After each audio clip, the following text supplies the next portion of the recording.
What is up, guys? Bob Guy here, and it is closing thoughts time for 10 Ticks Modern Landfall Ramp. So in the matches I showed, we went 3-2. We actually went 4-3, but I think there's two things to say about that. One, obviously there was a match I showed where we were tied at 1 win apiece, and the person left on me. So that I counted as a win because they left on me, but it's kind of like not really a win. I feel bad about posting those, but I thought that one was at least kind of an interesting match. There was another one that I played where I just rolled over the guy game 1 and he just left. So that was the other win. And then there was one game that we lost that I cut where we were up against a very grindy Grixis control kind of deck. And we put up a pretty good fight. It looked like we were going to win both games, but the match took super, super long, and they managed to find their Lilianas at pretty much the perfect time to eventually grind us out. So that's the way that one went. So in games we fully played, you could say it was a 2-3.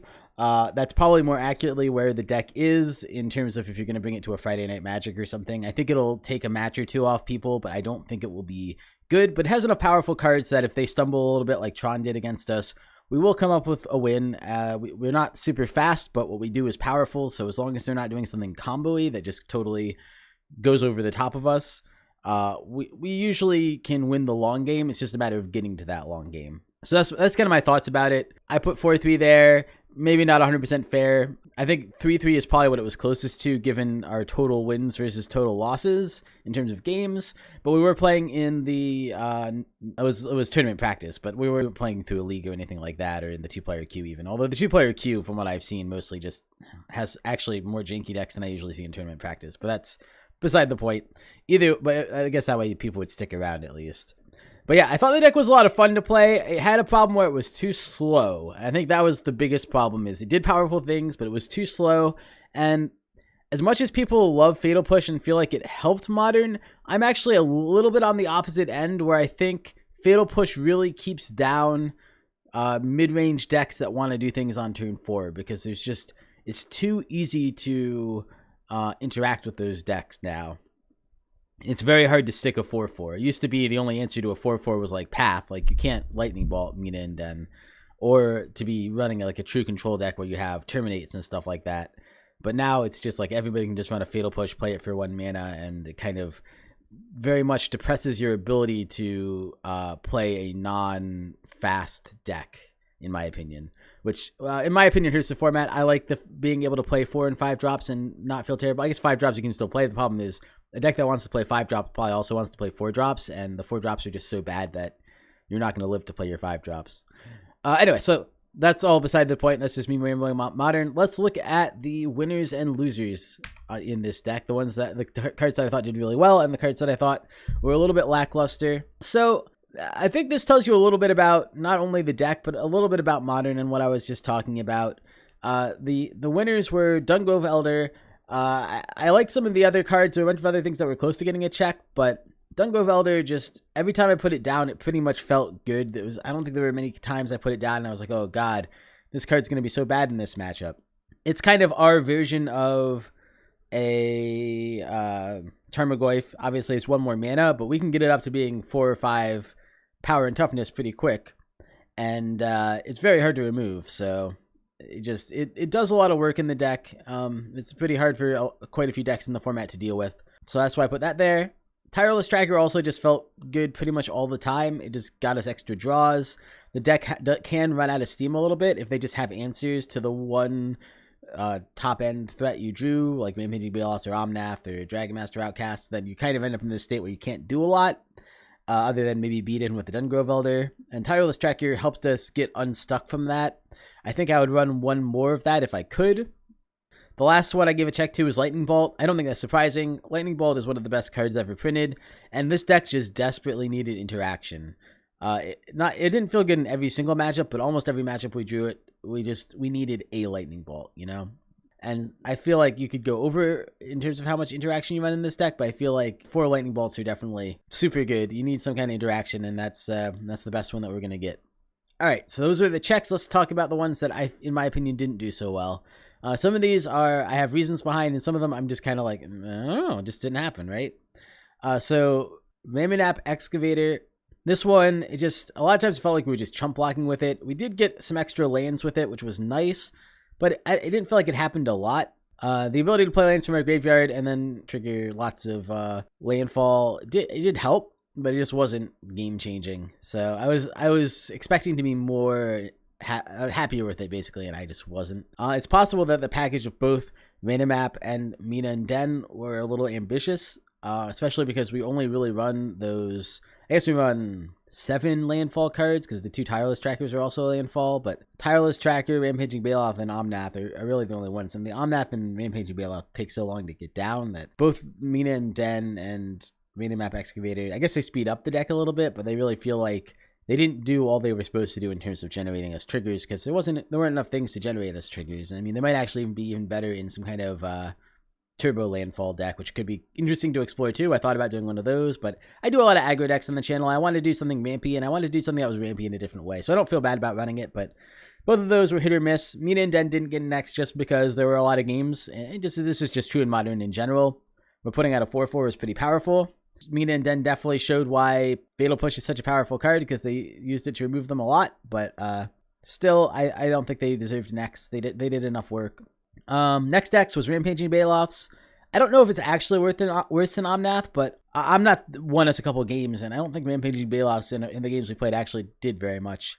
I might have to rewatch and see. I think there might have been one game we got it out and generated a few, but I can't remember off the top of my head. But it didn't feel as good as Omnath, even though it's bigger and it has trample. The fact that when Omnath dies, you get to deal 3 damage to something was pretty important in a bunch of games, and yeah, I don't know.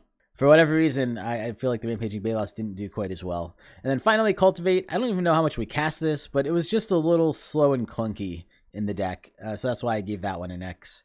I felt like Colony Heart Expedition gets you 2 lands also, and was just almost always better for us, so I gave Cultivate an X for that. And so I think the thing I was thinking about when I was rereading these checks, because I wasn't thinking about this before, but I just did, the things I got checks were mostly our early game stuff, early to mid game stuff. And I think that's not surprising. Maybe this could be a better deck if we focus more on the early and mid game. Like ran Tireless Trackers, Dungrove Elder, Lightning Bolt, maybe a couple of the other landfall trigger guys that like get +2/+2 every time a land enters the battlefield. Then maybe even Mina and Den and Random Mac Excavator wouldn't be so bad. And then you could still run the Dragon Master Outcast because you'll still get to 6 lands pretty quick, and maybe a deck like that would just be better. Maybe the Rampaging Bailoffs and Omnaths at the top of the curve aren't really where the deck wants to be, and maybe we're a little bit too heavy on the land ramp. Maybe we take out the Cultivates and put in some more threats in those slots. Could end up being better. It's hard for me to tell for sure. I haven't played the deck enough to really know. But yeah, I mean, I had a lot of fun playing the deck. It's a fun budget deck to play. I think it would be a reasonable Friday Night Magic deck, although I think there's better budget decks to bring to Friday Night Magic, but I do think it'll win a match or two. You just got to get the right matchup, and then in the right matchup, I think you can kind of grind them out. So let's look at the possible upgrade paths. So this is a little wonky just because I don't think there's a lot of really obvious upgrades for the deck. Obviously, there's one big obvious one, and that's lands. It is not ideal to be running a come into play tapped land like Evolving Wilds. Wooded Foothills pretty much does the same thing for us, except it will always come into play untapped and can also fetch us for our Stomping Grounds and Cinderglades if you keep those in the deck.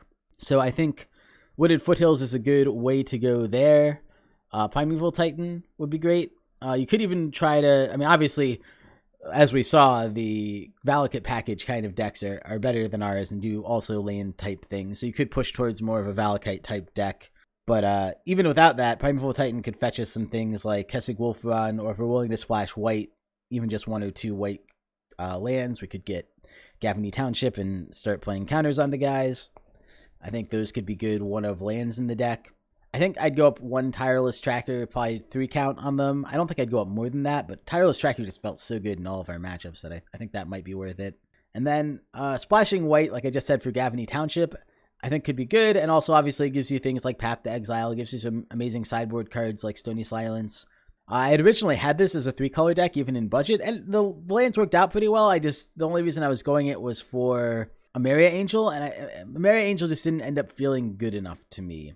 But that might have been a mistake. Maybe I should have run a Maria Angel, and that would have sped us up a little bit, so it might have given us a better chance against a couple of those decks. The problem is putting out 1/1 birds is not nearly as good as putting out 4/4s and 5/5s like Bailoffs and Omnath do. But there's some reasons to splash white. I think that could be good. Certainly if you go aggressive, and you want to have it up budget, I could see going white for the step links, I think that's the one. But yeah, so that's my thoughts on potentially upgrading it. Maybe I think I probably have a lot of the things that would be needed to run an upgraded version of this deck. Maybe I'll try making an aggro landfall deck that's like slightly upgraded and see if that's even slightly decent. I'm not super optimistic, but you never know, and it certainly could be fun. So yeah, that's the deck for the week. I hope you guys enjoyed watching the games and seeing how this deck works. I think, like I said, I think it's a lot of fun. I don't think it's the most competitive budget deck we've done. I kind of figured that going in just because it's a little bit too slow for Modern and doesn't have quite enough interaction. It's like if you're both slow and don't have interaction, it doesn't matter how big and powerful you're going, because all of the honed Modern decks are going to win by turn 3 or 4. And so if you're just like, on turn 5, I dump out 4 5/5s like I did that one game. It's like, well, 1, you have to get the right cards to do that. And 2, sometimes playing 26 power or whatever it is on the battlefield just isn't good enough in Modern, which is, kind of surprising, but it's the way Modern is. Modern is a super fast format. All right, well, that will do it. Thank you guys so much for watching. I will see you guys next time.